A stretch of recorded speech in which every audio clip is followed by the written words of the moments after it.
Hoy que es un día especial, el último día del año, yo siempre pienso en que es de costumbre ponernos metas para el próximo año y tristemente hasta podemos pensar en nuestra salud, lo cual es bueno, física, en el trabajo, que es bueno ponerse metas, trazarse metas, pero muchas veces lo que dejamos de último es lo espiritual y no debemos de ser así, debemos darle la prioridad a nuestro Señor, por eso es nuestro Señor, somos esclavos de Él y debemos de hacer su voluntad, pero a veces no entendemos esa palabra siervos como que es nuestra propia voluntad la que vamos a hacer y no es así. Somos esclavos del Señor. A mí me gusta más el término esclavo porque un esclavo no está imponiendo su voluntad. Y la voluntad del Señor, hermanos, es clara en las Escrituras.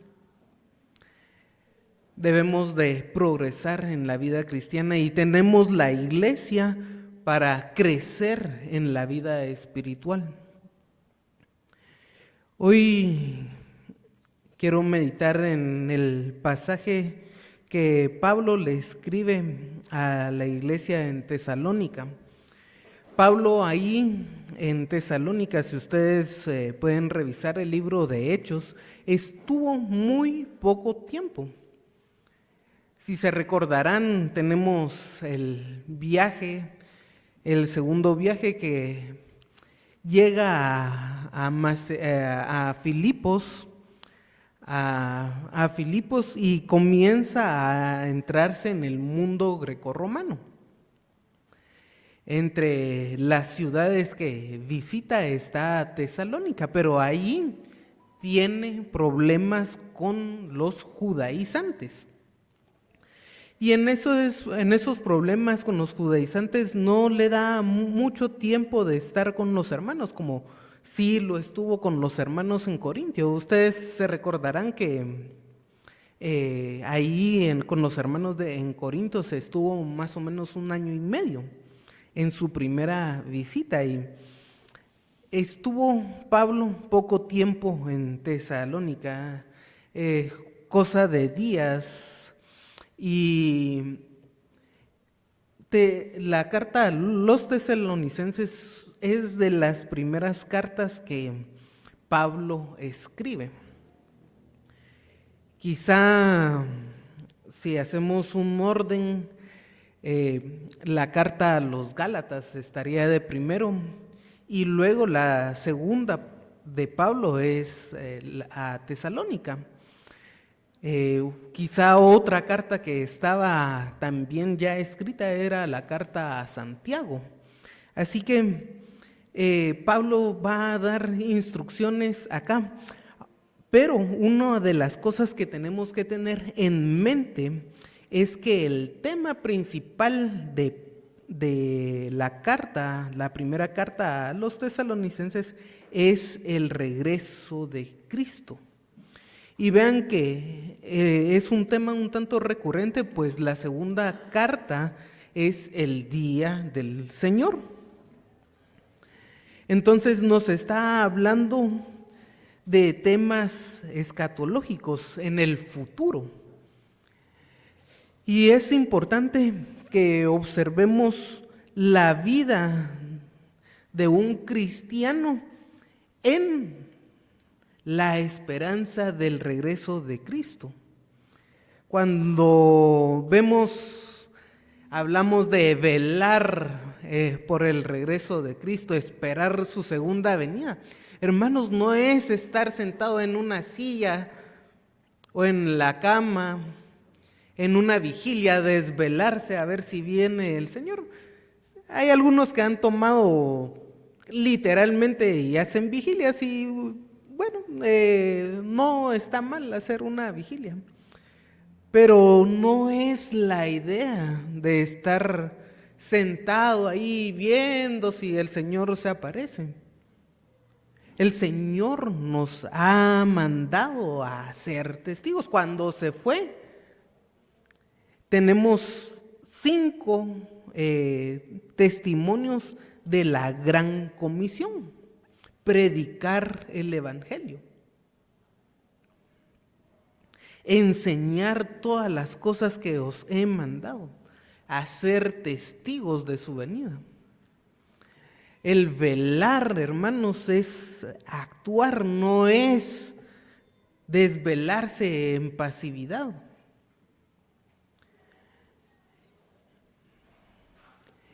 Y acá en la carta a los tesalonicenses va a terminar con algunos consejos para la vida cristiana. En el capítulo 5, en el versículo 12, ahí vamos a tener nuestra meditación. Y vean que comienza con un ruego, con un llamado de atención. Os rogamos. Lo hace con amor, pues la vida cristiana, hermanos, nace del amor. Cuando estamos obligados o nos están obligando, nos imponen cosas y no nace de nosotros, hermanos. Esas obras, por muy buenas moralmente que se ven, son basura ante el Señor. El legalismo es una de las formas en que la iglesia como que trata de ir más allá e imponer una vida de santidad.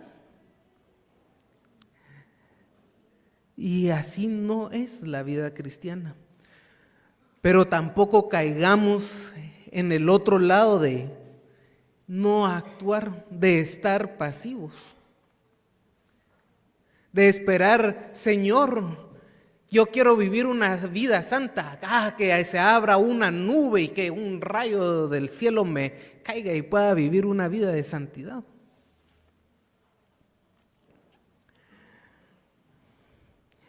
Y hermanos, cuando vemos este tipo de pasajes, debemos de observar nuestras vidas y evaluarnos y pensar en que el próximo año podamos vivir conforme a lo que está acá escrito, en dependencia del Espíritu Santo, pero no es una cuestión pasiva. Dependemos de Él, pero actuemos. Así que los invito a orar antes de entrar al pasaje. Señor, te adoramos y bendecimos tu santo nombre. Que se haga tu voluntad en nuestras vidas, Señor. Te agradecemos por todas las bendiciones que hemos recibido este año, porque, Señor, tú nos has cuidado. Señor, aún en las pruebas, tú has forjado nuestro carácter cristiano.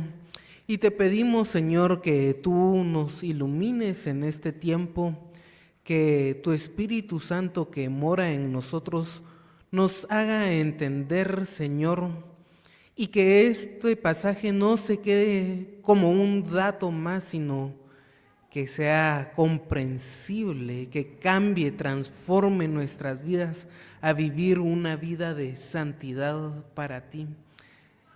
Sabemos que tu voluntad está escrita, Señor, y que nos debemos de someter a ella. Tú eres nuestro Señor, nosotros somos tus esclavos y pedimos, Señor, que tú lo que nos pides también nos lo des. Te agradecemos, Señor, este tiempo de comunión con los hermanos en el estudio bíblico y pedimos que se haga tu voluntad en nuestras vidas, pues somos hijos tuyos por la obra de Cristo en la cruz. Amén.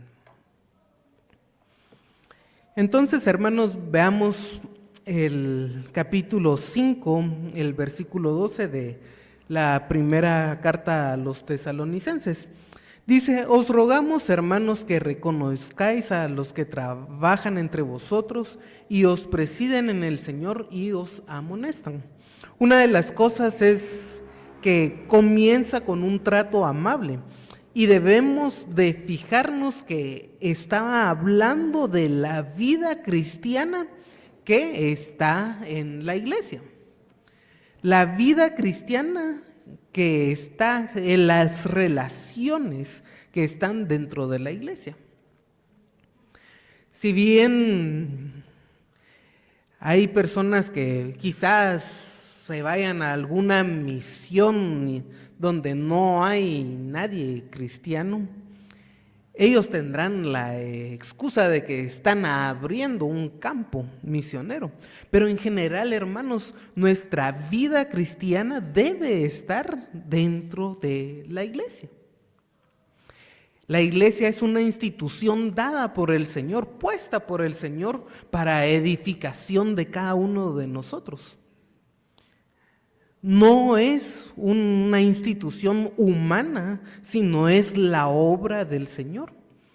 Y es parte del ordenamiento que el Señor le da al ser humano de que debemos estar en relación con otros hermanos que están dentro del cuerpo de Cristo. Desde ya una de las metas es ser persistentes en las actividades de la iglesia, pero veamos que dicen que reconozcáis a los que trabajan entre vosotros y os presiden y os amonestan. Reconocer, fíjense, hermanos, en los que trabajan, fíjense en los que presiden y amonestan. Posiblemente está hablando de ancianos y pastores. Sin embargo, como aplicación, hermanos, debemos de valorar todo el trabajo que los hermanos hacen, del cual nos beneficiamos. Muchas veces no valoramos, sino damos por hecho que el hermano está ahí en su obligación y no lo valoramos. Solo venimos a aprovechar el trabajo de otros y no valoramos al hermano que hace ese trabajo. Trabajar, que hace un esfuerzo físico, aquellas personas que se empeñan en hacer las cosas. A esos hay que reconocer, hay que fijarse en los que trabajan. Presidir, liderar. Tenemos personas que coordinan el desarrollo de actividades y debemos de reconocer el desarrollo de esas actividades. Y luego viene a amonestar. Y aquí tal vez ya, si no nos fijamos en los que trabajan, en los que dirigen, ya cuando nos amonestan, no solo no nos fijamos, sino nos enojamos de que nos amonesten a nosotros. Y amonestar es ejercer una influencia, no simplemente en un intelecto, sino en todo el ser. Que aquello que nos están diciendo cambie nuestra vida. Si bien el intelecto es por donde entra la información, pero ese conocimiento debe cambiar nuestra manera de sentir, cambiar nuestra voluntad. Y cuando hacemos algo malo y nos corrigen, nos advierten, entonces ya no nos gusta. Y está hablando de valorar ese tipo de correcciones. Esta misma palabra, la Septuaginta, ustedes se recordarán en esa traducción del hebreo al griego, la utilizan para recordarnos de los hijos de Elí en 1 de Samuel 3:13.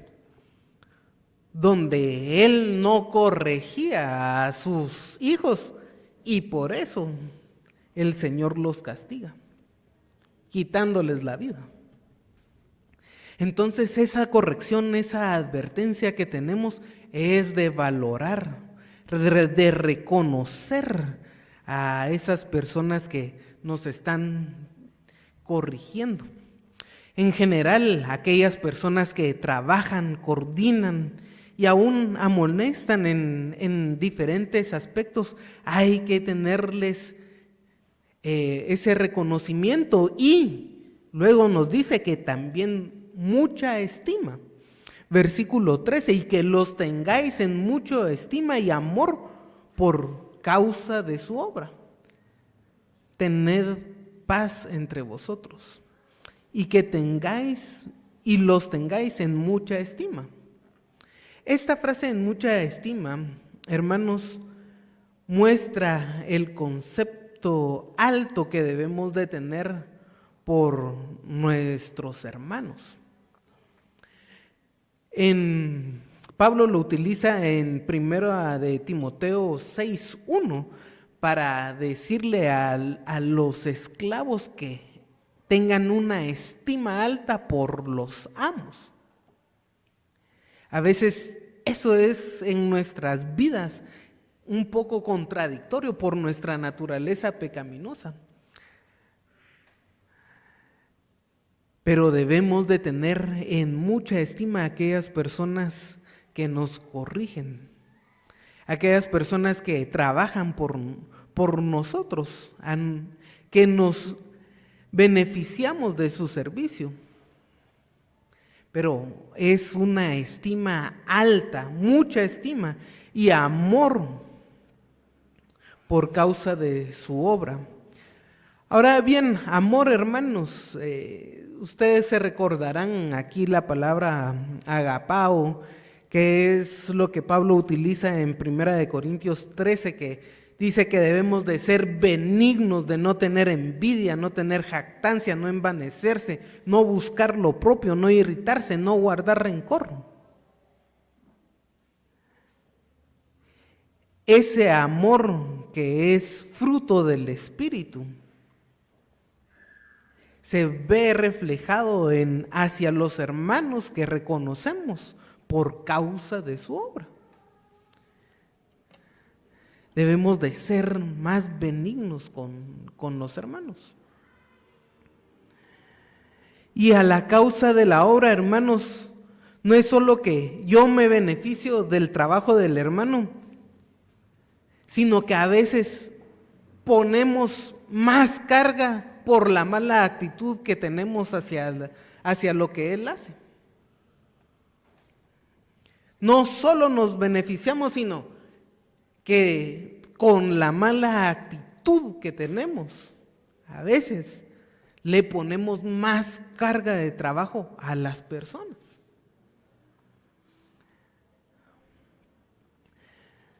A veces tenemos, aún en el ámbito secular, personas que nos molestan y no queremos ir porque tenemos esa molestia. Y en la iglesia pasa eso también. No debemos de tener esa mala actitud. Por eso hablamos del amor que ha descrito y citamos 1 Corintios 13 de no irritarse, no buscar lo propio, no guardar rencor. No es tampoco para comparar el trabajo en la iglesia ni obligar a otros que me traten bien por mi obra.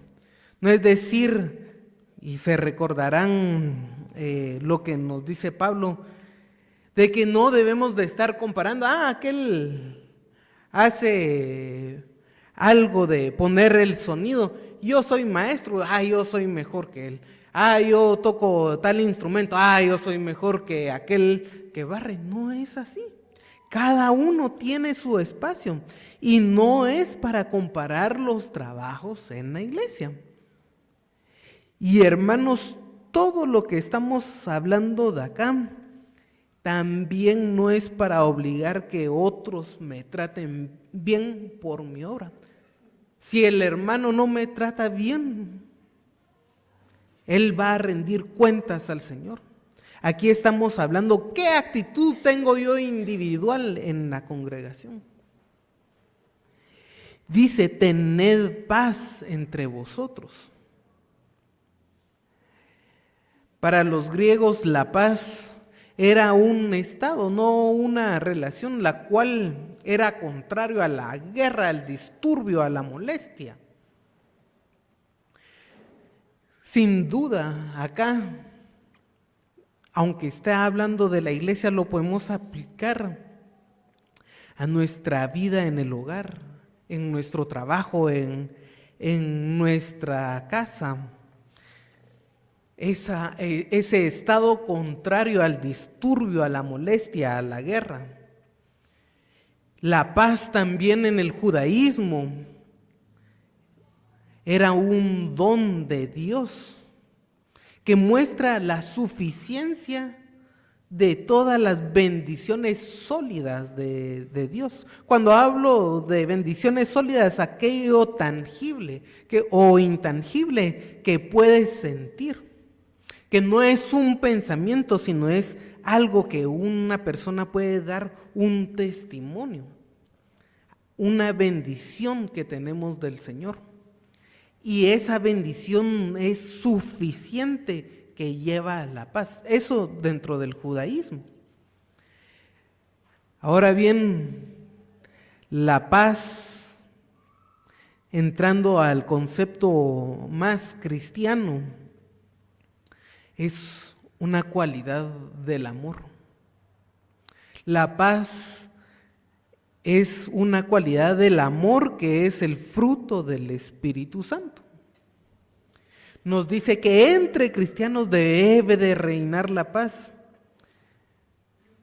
Y claro que esta es una amonestación de Pablo, hermanos, porque constantemente en nuestras relaciones pecaminosas no es así.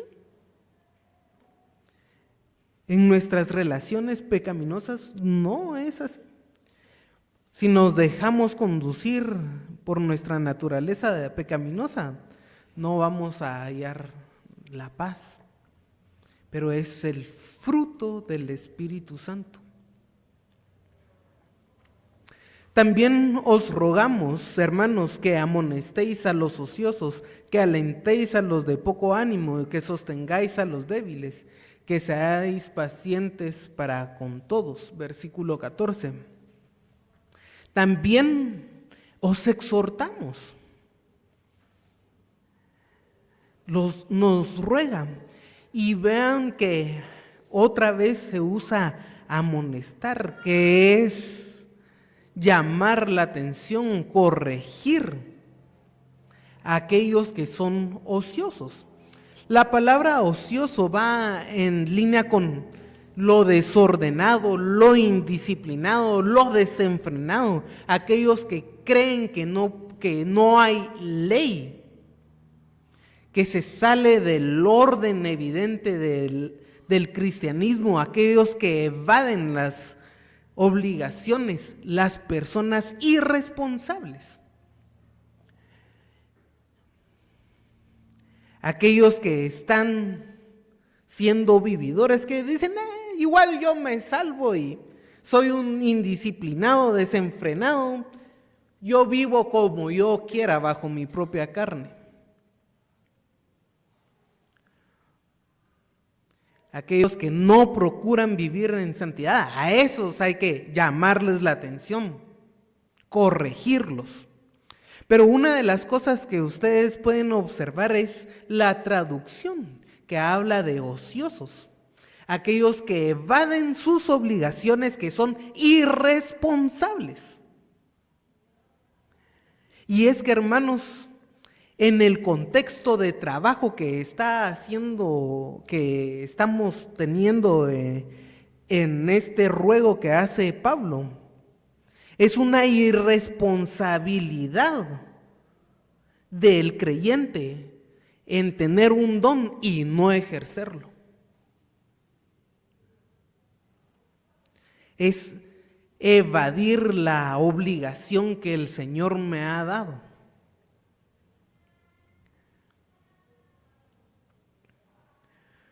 Eso en el contexto corto. En el contexto más amplio, aquellos ociosos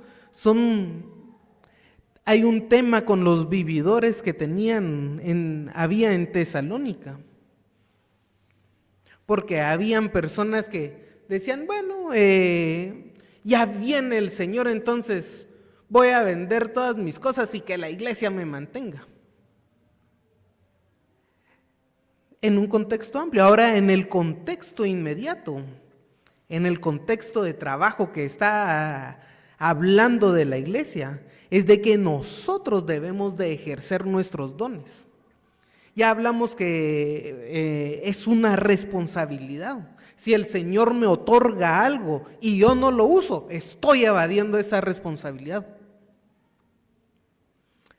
En 1 Corintios 12 y en Romanos 14 nos habla de que a todos nos da un don. Y hermanos, calentar sillas no es un don. Hay que ejercer el don, sí. Hay que asistir a la iglesia para ejercer el don. Si yo me voy a un cuarto aislado, ahí no voy a ejercer don de nada.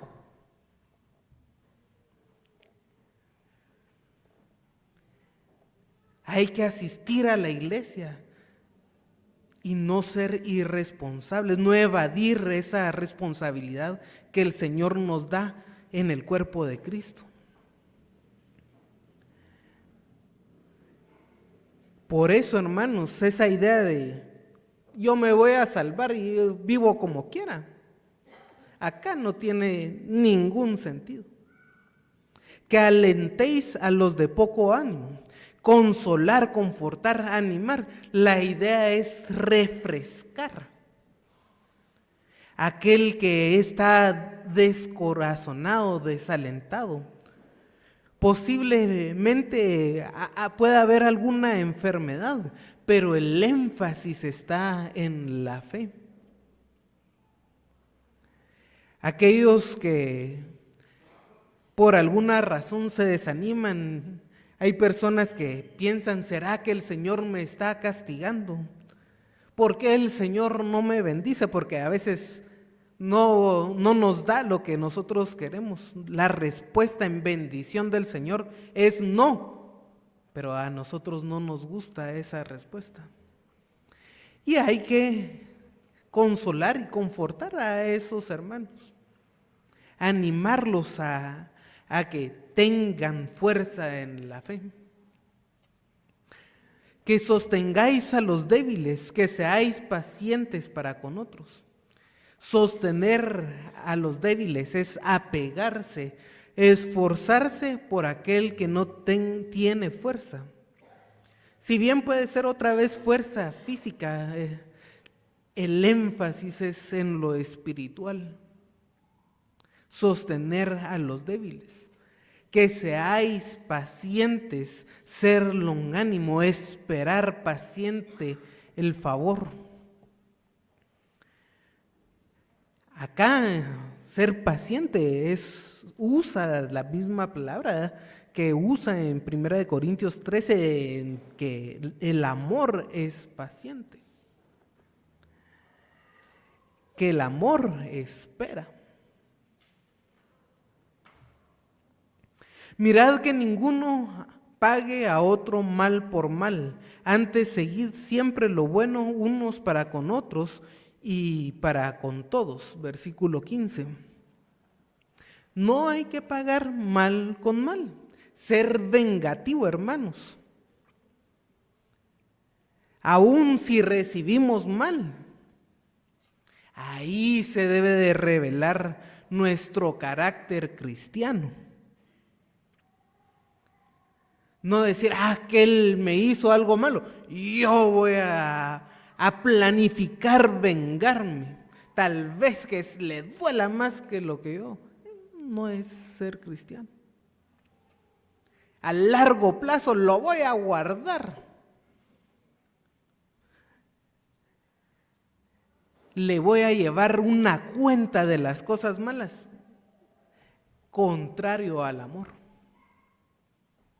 Y en el mal que recibimos, ahí se revela el carácter cristiano. Ahora bien, una de las cosas de lo malo que podemos pagar, hermanos, voy a citar a David Ormachea en un libro de matrimonios con amor, para matrimonios con amor. Y lo cito porque él habla de la relación matrimonial. Pero es en general amplio el tema y podemos aplicarlo al matrimonio como a la iglesia, como a la casa, porque estamos en relaciones personales, interpersonales. Él habla de las relaciones interpersonales como tres cosas que son malas. Un tirano, aquel que impone su voluntad en una relación, eso es malo. Si me dicen algo de yo voy a ser un tirano de imponer mi voluntad, está pagando mal con mal. Pero también hay personas que son pasivas. Y eso nos habla de aquellas personas que muestran su impotencia, aquellas personas que no se involucran, aquellas personas que el mal que hacen es por mediocridad. Decir, bueno, yo voy a hacer otras cosas. Y eso se revela en las obras de la carne. Por ejemplo, hay personas que tienen alguna discusión en su casa. Y entonces dice, bueno, como mi cónyuge está peleándose conmigo, voy a ir a una licorería a quitarme la pena. Me voy de la casa a quitarme la pena con el licor. El ser borracho es una obra de la carne y muestra la forma pasiva de contestar el mal.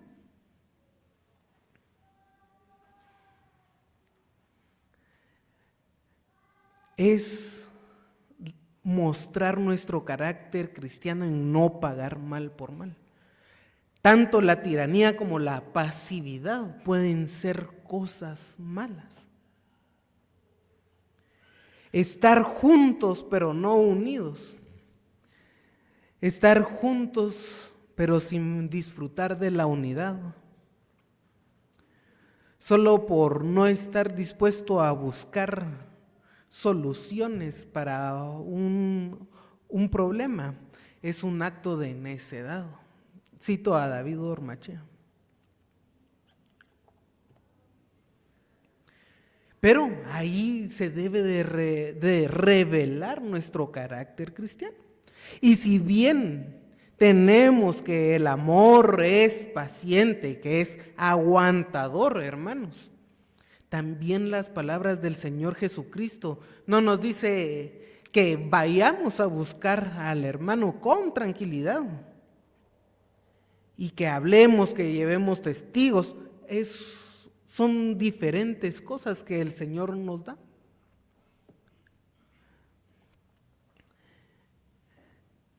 Siempre lo bueno unos con los otros.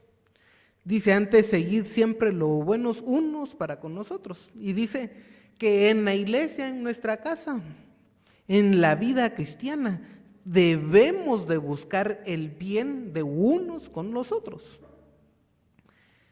Primero, y hay que observar eso, hermanos, uno con los otros y luego para con todos, con todo el mundo, buscarle el bien a las personas.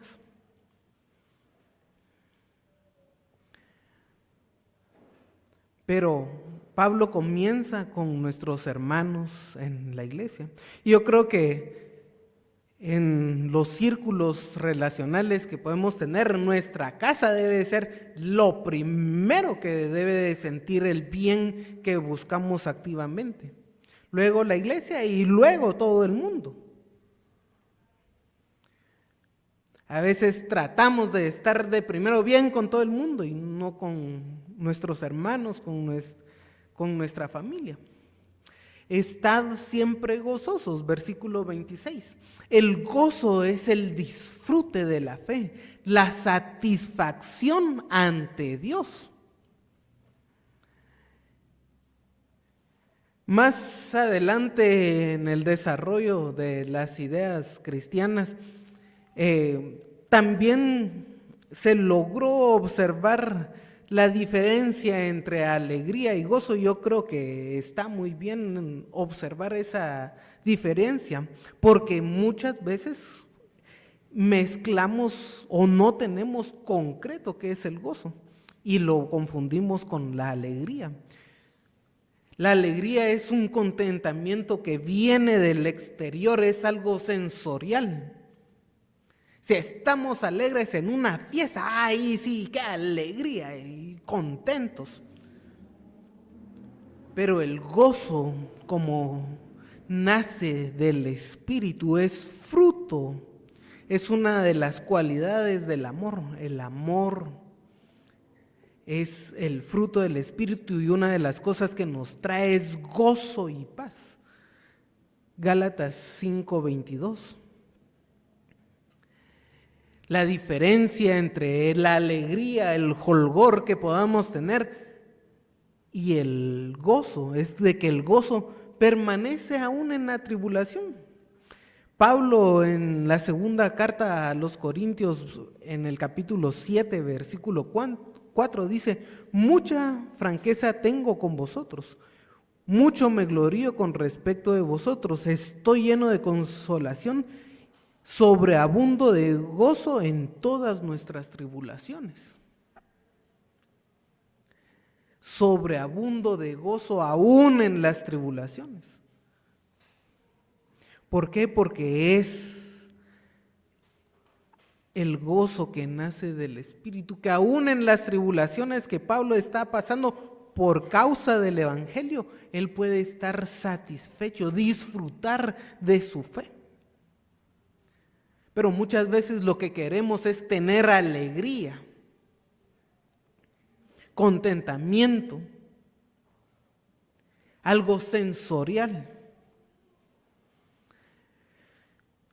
Y hermanos, lo que nos dice es estar siempre gozosos, y el gozo del cristiano debe hacerse siempre recíproco. Yo estoy gozoso, el hermano debe estar gozoso. Eso no implica que estemos como en fiesta, sino aún oyendo la palabra del Señor y que transforme nuestras vidas. Eso es un gozo para el creyente. Aun cuando quizás no esbocemos una sonrisa, eso es un gozo.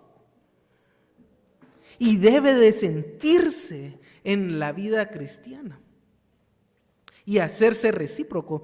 Tenemos pasajes como Romanos 12:15 y Filipenses 2:28 y 29, donde Pablo les habla de, por ejemplo, en Romanos, de gozar con los que se gozan y llorar con los que lloran.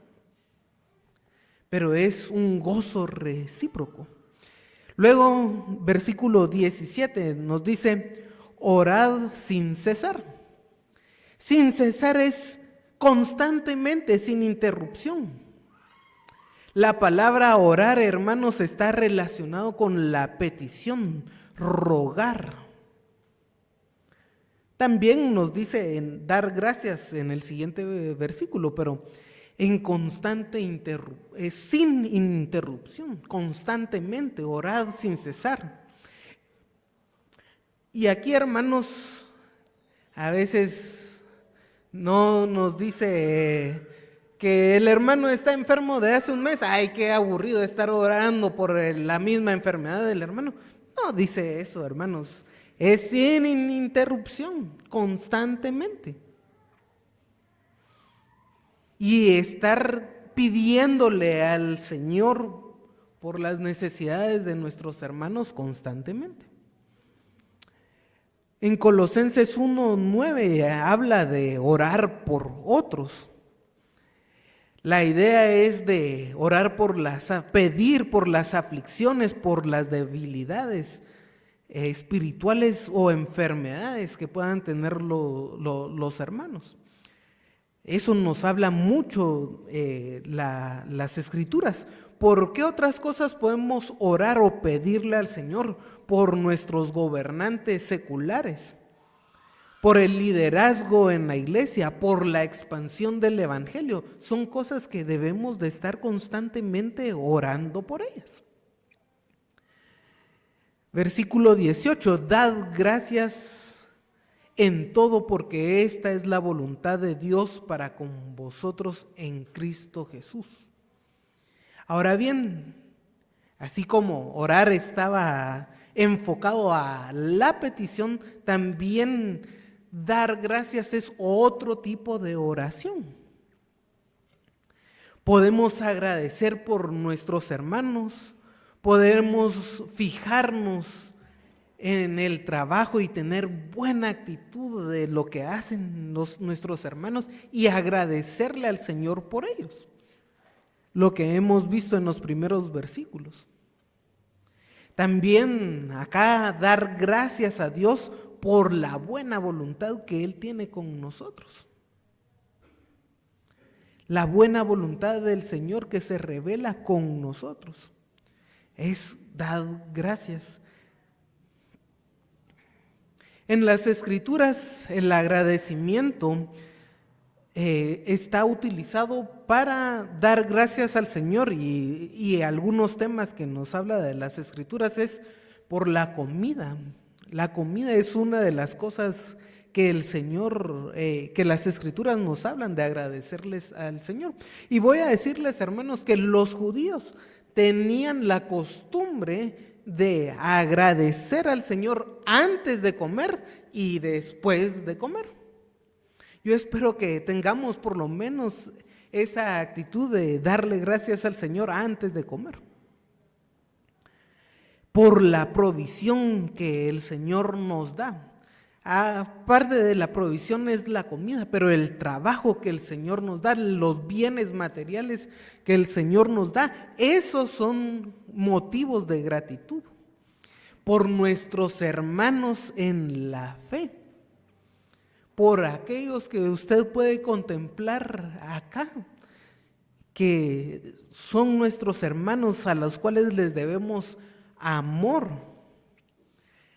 Por ellos debemos de estar agradecidos también, de poder compartir nuestra fe con ellos.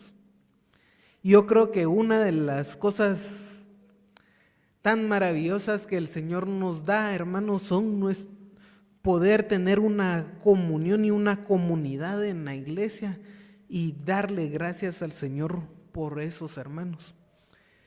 También nos dice, trata de la expansión del evangelio, que el Señor expanda y es una gratitud que haya personas que estén en constante conocimiento, motivos de gratitud y por la acción de Dios en nuestras vidas. También es un tema recurrente en las Escrituras que podemos dar gracias. Y esa es la voluntad de Dios para con vosotros en Cristo Jesús. No apaguéis al Espíritu.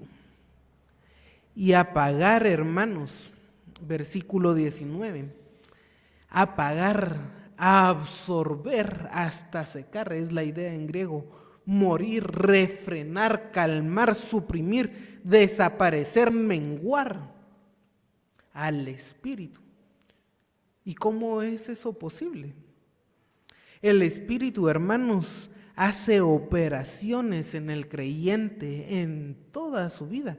Y muchas veces el creyente, nosotros, frenamos esa operación, calmamos, suprimimos, a veces hacemos desaparecer. El fruto del Espíritu es una de las cosas que podemos observar, que podemos oponernos a ellas haciendo las obras de la carne. Gálatas 5 nos habla de vivir en el Espíritu y no satisfacer las obras de la carne. Aquellos hermanos que son hermanos tienen al Espíritu Santo, pero lo que revelan son obras de la carne, es su carnalidad. Están apagando, están refrenando, cuando deberían de dar amor, gozo, paz, paciencia, benignidad, bondad, fe, mansedumbre y templanza. En vez de eso están con idolatrías, hechicerías, envidias, homicidios, borracheras. Pero son actitudes que uno tiene, acciones. Los dones para el crecimiento congregacional. Primera de Corintios 12, ya lo hemos citado, que el Espíritu Santo nos da dones a nosotros, a cada uno de los creyentes, para ejercerlos en la congregación. Pero uno dice, ay, hoy hay mucho frío, mejor no voy a la iglesia porque ahí hay mucho frío. ¿Cómo va a ejercer el don? Es que no me gusta cómo son las cosas en la iglesia. Por eso, hermanos, no ejerzo el don. Actuando irresponsablemente, como ya hemos visto, pero son las formas en que nosotros refrenamos lo que el Señor nos da, los dones, y es una forma de refrenar. El Señor le da los dones, pero no lo va a poner, no lo va a obligar a usted en ejercerlo. También el Espíritu, dice Efesios, que se pone triste por nuestras malas acciones. Y a veces nos sentimos tristes porque hacemos mal, pero decimos, ya se me va a pasar. Esa tristeza que siento, no sé por qué, porque todo el mundo lo hace, yo también. Refrenar, suprimir el testimonio que nos da el Espíritu Santo de que estamos haciendo mal.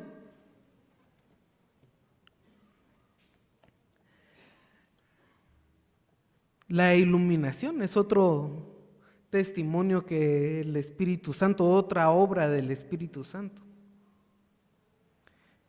Y decimos, bueno, si es que leemos la Biblia, si no leemos la Biblia, ¿qué va a iluminar el Espíritu? ¿Creen que la iluminación es poner la Biblia en la almohada a ver si transmite algo? No, hermanos. Y una de las últimas cosas de una lista gigantesca que el Espíritu hace en el creyente es dar testimonio que somos hijos de Dios. Y cuando hemos vivido una vida desordenada, a veces decimos, ¿será que realmente somos hijos de Dios? Porque un cristiano no debería de portarse como yo lo hago.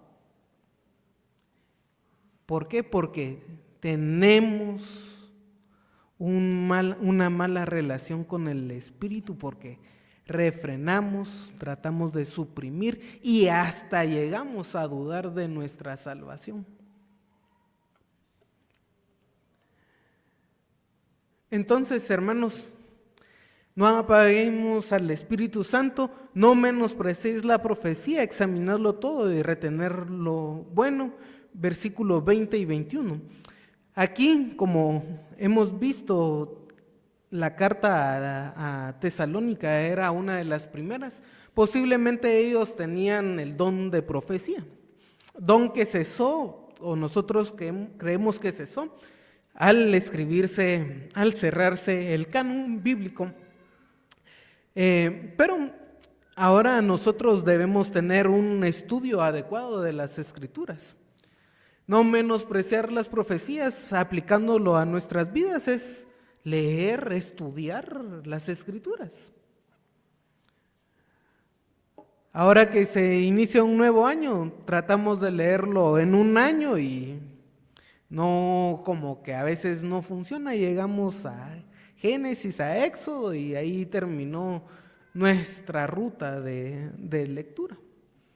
Yo espero que podamos seguir leyendo las Escrituras, no menospreciemos las profecías, examinarlo todo y retener lo bueno, examinar aún lo que nuestros líderes hablan, lo que nuestra doctrina dice, lo que nosotros hacemos.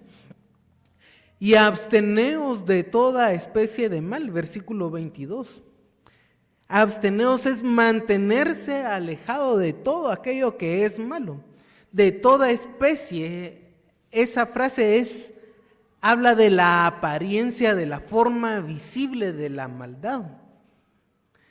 Y lo que nos está hablando es de mantenernos lejos de aquello que es malo, de aquello que sabemos que es malo. No es, hermanos, de decir, yo me puedo controlar y hacerse el valiente y a ver si caigo o no en el pecado. No está, el consejo nunca es eso. Pablo a Timoteo le dice, huye. Pero muchas veces nos ponemos a contemplar el pecado, a pensar que si no lo hacemos, sino que solo lo saboreamos, no estamos haciendo mal. Y le digo una cosa, hermano, solo el hecho de pensar en hacerlo ya es pecado. Solo cuando ya se concibe en nuestra mente, ya es pecado. Pero las acciones pueden empeorar si lo hace. Y lo que nos dice es, mantengámonos lejos de todo aquello que visiblemente es malo.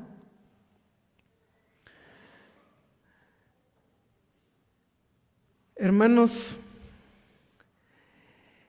es la vida cristiana un tanto difícil cuando no lo ponemos o no la vivimos con dependencia en el Espíritu Santo. Pablo nos sigue diciendo que el mismo Dios de paz os santifique, y es una acción que Dios hace por completo, todo vuestro ser. Y Él es fiel, pero Él no va a obligarnos en absolutamente nada. Dios nos da su imagen y su semejanza, nos creó así, con una voluntad propia y una responsabilidad propia, a la cual sería un sinsentido que Él obligara a las personas a hacer lo que Él desea si nos creó así. Termina, hermanos, orad por nosotros. Sigue con la oración. Saludad a todos los santos con ósculo santo. Nos habla del amor fraternal que debemos de tener y que esta carta sea leída en todos los santos. Esparcir la doctrina dentro de la iglesia. Debemos de este año, hermanos, siempre vivir una vida santa y procurar una vida santa, depender y pedir al Señor una vida santa.